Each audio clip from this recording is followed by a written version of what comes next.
राष्ट्रीय व राज्य प्रतीक। राज्य प्रतीक। राजस्थान का राज्य पशु चींकारा व ऊंट।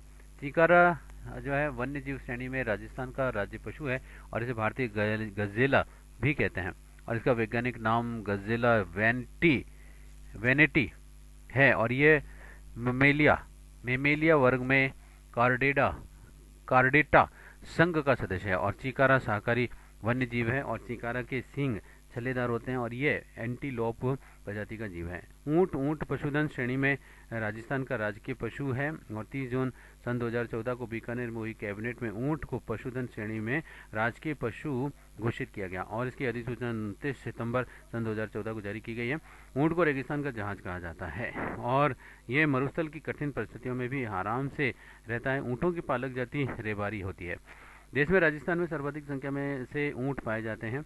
राजस्थान में सर्वाधिक ऊंट बाड़मेर व बीकानेर में पाए जाते हैं। सिंधी, अलवरी व कच्छी ऊंट की कुछ किस्में हैं। ऊंट का वैज्ञानिक नाम कैमेलस है और इसकी पीठ पर कुब्बड़ होता है। राजस्थान का राज्य पक्षी गोडावण। गोडावण को 1981 में राजस्थान का राज्य पक्षी घोषित किया गया और इसका वैज्ञानिक नाम आर्टियोटिस नाइग्रीशेप्स है। इसे अंग्रेजी में ग्रेट इंडियन बस्टर्ड भी कहते हैं। राज्य पक्षी गोडावण राजस्थान में राष्ट्रीय मरुद्यान जैसलमेर, सौंकलिया, अजमेर तथा सोरसन 12 में भी पाए जाते हैं। गोडावण को सोन चिड़िया, महासारंग, घोगा, घोरार, हुकना आदि नामों से भी जाना जाता है। गोडावण सुरतुरमुर की तरह प्रतीत होता है और ये एक बड़े आकार का पक्षी है और उड़ने वाले पक्षियों में ये सबसे अधिक वजनी पक्षियों में से एक है।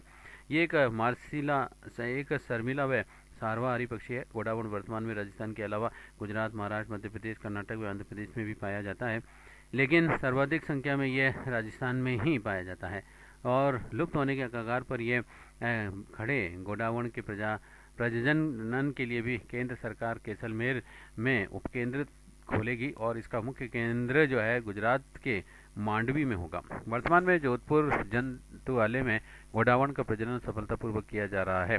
2011 में IUCN की रेड डाटा लिस्ट में इसे केली एंडरग्रेटेड प्रजाति माना जाता है और गोडावण के संरक्षण हेतु भी राज्य सरकार ने विश्व पर्यावरण दिवस 6 जून सन 2013 को राष्ट्रीय मरु उद्यान जैसलमेर में प्रोजेक्ट ग्रेट इंडियन बस्टर्ड प्रारंभ किया है। यह प्रोजेक्ट प्रारंभ करने वाला राजस्थान देश का पहला राज्य है। राज्य वृक्ष खेजड़ी समी वृक्ष। राजस्थान का राज्य पक्षी वृक्ष खेजड़ी है और खेजड़ी को 31 अक्टूबर 1983 को राजस्थान का राज्य वृक्ष घोषित किया गया। इसका वैज्ञानिक नाम प्रोसोपिस सेनेरेरिया है और यह लेग्यूमिनोसी परिवार का वृक्ष है। खेजड़ी को रेगिस्तान का कल्प वृक्ष भी कहते हैं और इसकी फली को सारंगी कहते हैं, जो कि सुखाकर की कब्जी के रूप में भी प्रयुक्त की जाती है और सब्जी के रूप में प्रयुक्त की जाती है और इसकी पत्तियां लूम और चारे के रूप में भी प्रयुक्त होती हैं। समी को सिंधी में छौकड़ा, पंजाबी में, हरियाणवी में जांटी, कन्नड़ में बन्नी, तमिल में मये, बंगाली में छाईगाछ आदि कहा जाता है। विजयदशमी दशहरा के दिन भी समी का पूजन किया जाता है। खेजड़ी वृक्ष में जल संरक्षण और भू संरक्षण रोधक क्षमता होती है और ये रेत में भी उग सकता है और ये एक सदाबहार वृक्ष है। भारत सरकार ने 5 जून 1988 को विश्व पर्यावरण दिवस के अवसर पर खेजड़ी वृक्ष पर डाक टिकट जारी करके इसके महत्व को स्वीकार किया है। इसे वंडर ट्री व भारतीय मरुस्थल का सुनहरा वृक्ष भी कहा जाता है। राज्य पुष्प रोहिड़ा और रोहिड़ा को 1983 में राज्य पुष्प घोषित किया गया और मरुस्थल का सागवान, मारवाड़, टीक आदि नामों से भी लोकप्रिय राज्य पुष्प रोहिड़ा को राजस्थान का मरु शोभा कहा जाता है और इसका वैज्ञानिक नाम टिकोमेला अंडलेटा है और यह गोनिएसी परिवार के टेकोमेला वंश का वृक्ष है। रोहिड़ा रेतीली मिट्टी में उगने वाला वृक्ष है और इसमें जो है सूखा सहन करने की विलक्षण क्षमता है। रोहिड़ा की लकड़ी बहुत ही मजबूत, कठोर व टिकाऊ होती है और यह इस पर नक्काशी का काम भी बहुत ही सरलता से किया जा सकता है। अब राष्ट्रीय प्रतीक। राष्ट्रीय ध्वज। भारत की संविधान सभा ने राष्ट्रीय ध्वज का प्रारूप 22 जुलाई सन 1947 को अपनाया और इसे पिंगली वेंकैया ने डिजाइन किया था और ये खादी का बना हुआ होता है। ध्वज की लंबाई चौड़ाई का अनुपात भी 3:2 है और तिरंगे में समान अनुपात में 3 आड़ी 36 पट्टियां हैं, जिसमें कि रंगों का क्रम इस प्रकार है। सबसे ऊपर तो केसरिया, बीच में सफेद और सबसे नीचे हरा रंग और सफ़ेद पट्टी में नीले रंग का चक्र है और जिसका कि प्रारूप सारनाथ में अशोक के सिंह स्तंभ पर बने चक्र से लिया गया है। इसका व्यास लगभग सफ़ेद पट्टी में चौड़ाई के बराबर है और इसमें 24 तिलियां हैं। भारत के राष्ट्रीय ध्वज में केसरिया रंग शौर्य, साहस और बलिदान का प्रतीक है। बीच में स्थित सफ़ेद पट्टी शांति और सत्य का प्रतीक है। निचला हरा रंग जो है खुशहाली, समृद्धि, भूमि का उर्वरता और पवित्रता का प्रतीक है। ध्वज का चक्र विधि का चक्र है और इस चक्र का आशय है कि जीवन गतिशील है और वह रुकने का अर्थ है मृत्यु है। उच्चतम न्यायालय ने घोषणा की है कि नागरिकों को यह मौलिक अधिकार है कि वे पूरे वर्ष अपने घर के बाहर पूरे सम्मान के साथ में राष्ट्रीय ध्वज को फहरा सकते हैं।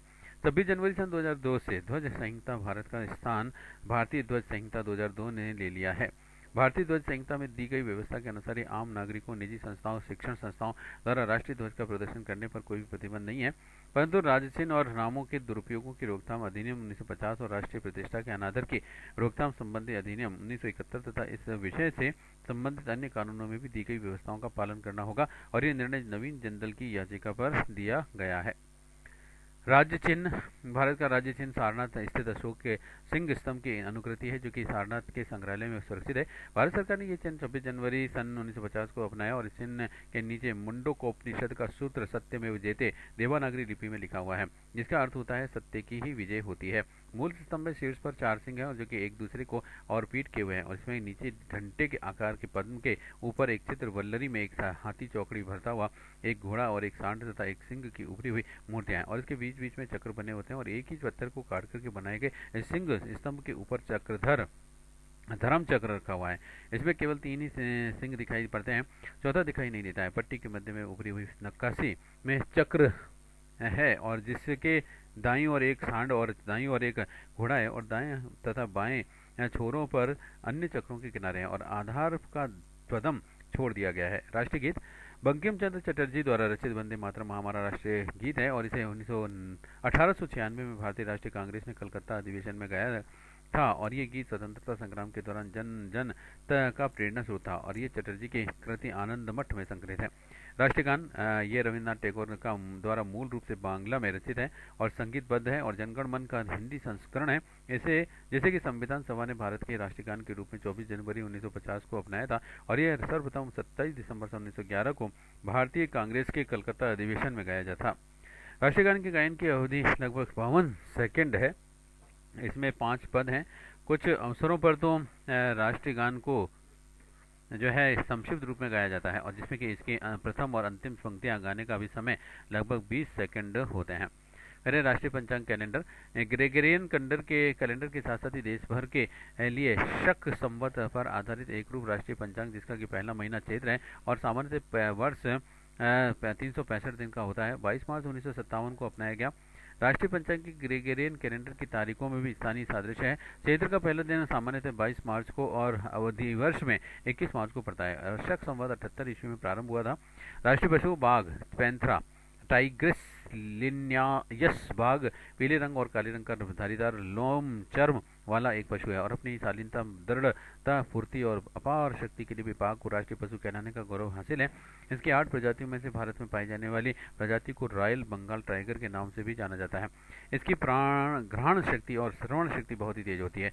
बाघ को 1972 में राष्ट्रीय पशु घोषित किया गया और राष्ट्रीय पक्षी मयूर पाओ क्रिस्टेटस इस है और इस रंग बिरंगे पक्षी की गर्दन लंबी और आंख के नीचे एक सफेद निशान और सिर पर पंख के आकार की कलंगी होती है। मादा की अपेक्षा नर मयूर अधिक ही सुंदर होता है। इसे 1963 में राष्ट्रीय पक्षी घोषित किया गया और मोर उड़ीसा का राज्य पक्षी भी है। मोर स्पेसी एनिडी परिवार का पक्षी है। राष्ट्रीय पुष्प कमल नेलम्बो न्यूसीफेरा गार्टन भारत का राष्ट्रीय पुष्प है और इसे भारत का राष्ट्रीय पुष्प एवं ओडिशा, कर्नाटक, जम्मू कश्मीर और हरियाणा का राज्य पुष्प है और पुष्प होने का गौरव प्राप्त है। और कमल धार्मिक महत्व का फूल है और खिलता हुआ कमल सृष्टि के सर्जन का प्रतीक है। धन की देवी लक्ष्मी हमेशा कमल पर विराजमान रहती है। कमल ईश्वरी सुंदरता का प्रतीक है। कमल एक जलीय पुष्प है और इसे कमल, पदम और अरविंद, नीरज, पायज, पंकज, जलज आदि नामों से भी जाना जाता है। और कमल जाना जाता है और कमल को बांग्ला में पदम, पंजाबी में कामल और कन्नड़ में कंपोश और तमिल में ताम्रम कहते हैं। फिर राष्ट्रीय वृक्ष भारत का राष्ट्रीय वृक्ष बरगद फाइकस बेंगालिसिस है और ये वृक्ष घना और फैला हुआ होता है। इसकी शाखाएं दूर दूर तक कई एकड़ तक फैली तथा जड़ें गहरी होती हैं और ये भारत में पाए जाने वाले वृक्षों में सर्वाधिक विशाल व फैलाव वाला वृक्ष है और ये पवित्र वृक्ष माना जाता है। ये मोरासी परिवार का वृक्ष है और इसे बन्यान ट्री भी कहते हैं। राष्ट्रीय फल आम मैनिगफेरा इंडिका। भारत का राष्ट्रीय जलचर जो है गंगा की डॉल्फिन को ताजे पानी की डॉल्फिन भी कहते हैं और इसे भारत में सुसु के नाम से भी जाना जाता है और इसका वैज्ञानिक नाम पहले टानी निष्ठा गंगेटिका है और ये भारत में गंगा के साथ में ब्रह्मपुत्र में भी पाई जाती है। गंगा की डॉल्फिन को 18 मई सन 2010 को राष्ट्रीय जलीय जीव घोषित किया गया है। ये स्तनधारी जंतु पवित्र गंगा की शुद्धता की प्रकट करता है और क्योंकि ये केवल शुद्ध और मीठे पानी में ही जीवित रह सकता है और ये मछली लंबे नोकदार मुंह वाली होती है, इसकी आंखें लेंस रहित होती हैं, अतः ये बिल्कुल ही नहीं देखी सकती हैं। डॉल्फिन मछलियों का शरीर मोटी त्वचा और हल्के भूरे स्लेटी त्वचा और सल्कों से ढका होता है और कभी कभी इसमें गुलाबी रंग की आभास दिखाई देती है। राष्ट्रीय नदी भारत की राष्ट्रीय नदी गंगा है और ये भारत की सबसे लंबी व सबसे महत्वपूर्ण नदी है। गंगा की लंबाई 2510 किलोमीटर है और गंगा नदी की बेसिन विश्व में सबसे अधिक उपजाऊ क्षेत्र के रूप में भी जाना जाता है और यहाँ सबसे अधिक घनी आबादी निवास करती है और ये नदी उत्तराखंड राज्य में केदारनाथ चोटी के उत्तर में गोमुख के निकट गंगोत्री हिमनद से निकलती है और यहाँ यह भागीरथी के नाम से भी जानी जाती है। भागीरथी देवप्रयाग में अलकनंदा नदी से मिलती है, इसके बाद में ये गंगा कहलाती है।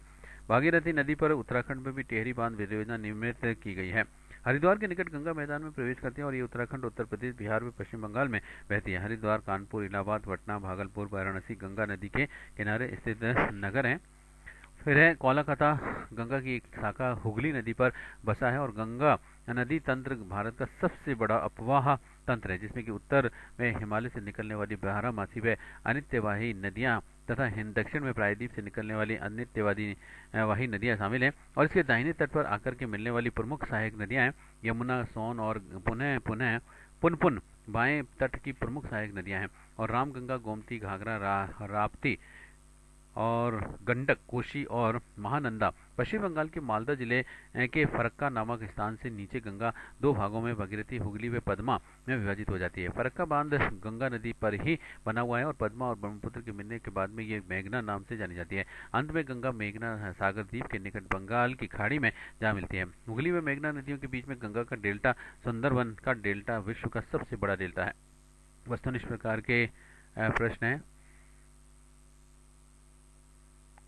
इसमें प्रश्न है राजस्थान का राज्य वृक्ष कौन सा है? उत्तर खेजड़ी। जैसे व्याख्या, खेजड़ी समी वृक्ष को रेगिस्तान का कल्प वृक्ष कहते हैं।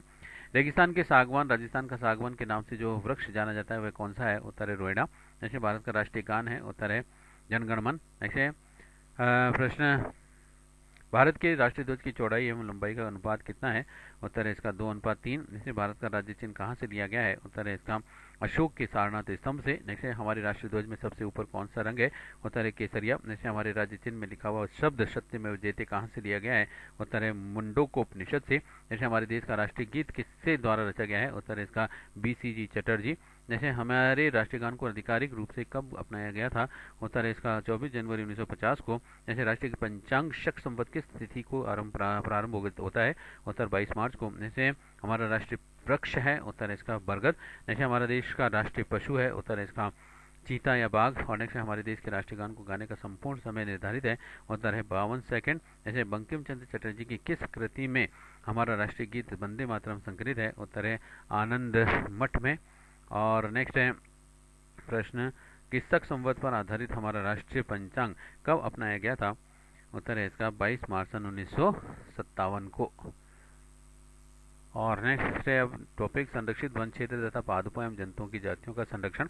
वन्यजीव संसाधन, वन्य जीवों से वे सभी पशु पक्षी समृद्ध हैं जो कि अपने प्राकृतिक आवास वन में निवास करते हैं। वन्य जीवों के अनेक उपयोगी उत्पाद जैसे कि मांस, चर्म, हाथी दांत, दवाइयाँ और हेतु पदार्थ के आदि प्राप्त होते हैं। साथ ही ये खाद्य जाल की महत्वपूर्ण कड़ी भी होते हैं, कारण पारिस्थितिकी तंत्र को भी बनाए रखते हैं। भारत में वर्तमान में 102 राष्ट्रीय उद्यान, 517 वन्य जीव अभ्यारण्य और 47 संरक्षित क्षेत्र हैं और 4 सामुदायिक रिजर्वों सहित 670 सुरक्षित क्षेत्र हैं। इनमें 7 क्षेत्र प्राकृतिक विश्व विरासत स्थल सूची में शामिल किए गए हैं और इसके अतिरिक्त भारत में 48 बाघ रिजर्व, 28 हाथी रिजर्व और 8 जीव मंडल रिजर्व तथा 26 रामसर नम भूमि